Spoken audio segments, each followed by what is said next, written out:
மத்திய அரசின் வாக்காளர் பட்டியல் சிறப்பு தீவிர திருத்த பணிகள் காரணமாக மேற்கு வங்கத்தில் சட்டவிரோதமாக குடியிருந்த வங்கதேசத்தினர் சொந்த நாட்டுக்கு செல்லும் நிலைக்கு தள்ளப்பட்டு உள்ளனர்.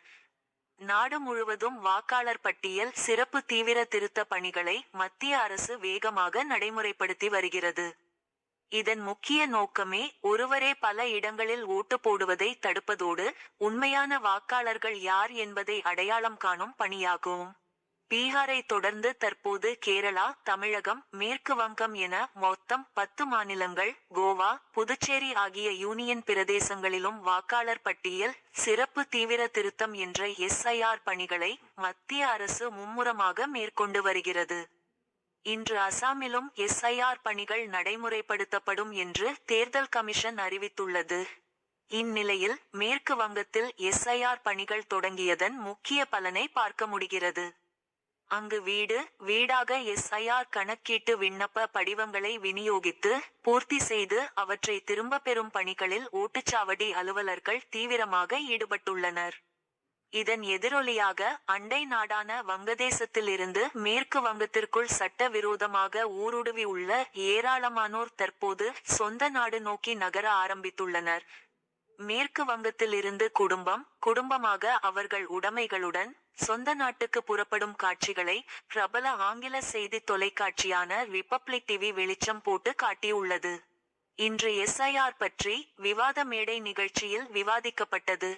இதில் பேசிய ரிபப்ளிக் செய்தி தொலைக்காட்சியின் ஆசிரியர் அர்ணா கோஸ்வாமி, SIR நடவடிக்கையால் மக்களின் ஓட்டுரிமை காக்கப்படுகிறது என்பதை கள ஆய்வில் கண்டறிந்ததாக கூறினார். அதை அனைவரும் அறிந்து கொள்ளும் வகையில் தங்கள் தொலைக்காட்சி செய்தியாளர் ஒருவர் பதிவு செய்த பேட்டிகளை வெளியிட்டார். சட்டவிரோதமாக கோல்கட்டாவில் தங்கியிருந்து தற்போது SIR-ஆல் சிக்கிக்கொள்வோம் என்பதால் சொந்த நாடான வங்கதேசத்திற்கு நூற்றுக்கணக்கானோர் தங்கள் மனைவி, குழந்தைகளுடன் மூட்டை முடிச்சுகளுடன் புறப்படுவதை அறிந்து ரிபப்ளிக் செய்தியாளர் பிரத்யேகமாக பேட்டி எடுத்துள்ளார். அதில் பேசியவர்கள் கூறியதாவது: நாங்கள் வங்கதேசத்திலிருந்து கோல்கட்டாவில் சட்டவிரோதமாக ஊடுருவினோம். எங்களிடம் எந்த ஆவணங்களும் இல்லை. நாங்கள் இங்கு பாஸ்போர்ட் எடுத்து முறைப்படி வரவில்லை. புரோக்கர் மூலமாக 5,000 ரூபாய் முதல் 7,000 வரை பணம் கொடுத்து வந்தோம். 2 ஆண்டுகளாக இங்கே இருக்கிறோம்.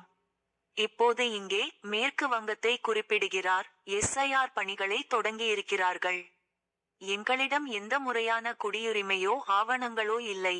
ஆகையால் சொந்த நாட்டுக்கு செல்கிறோம். எங்களுக்கு இங்கே உள்ள அரசாங்கம் உதவி புரிகிறது. எல்லைகளை திறந்துவிட்டுள்ளது. பாதுகாப்பாக செல்ல வழி ஏற்படுத்தி கொடுத்துள்ளது. கைவசம் உள்ள இந்திய பணத்தை செலவிடுவோம். வேறு என்ன செய்வது? இவ்வாறு அந்த பேட்டியில் உரையாடல் பதிவாகி உள்ளது.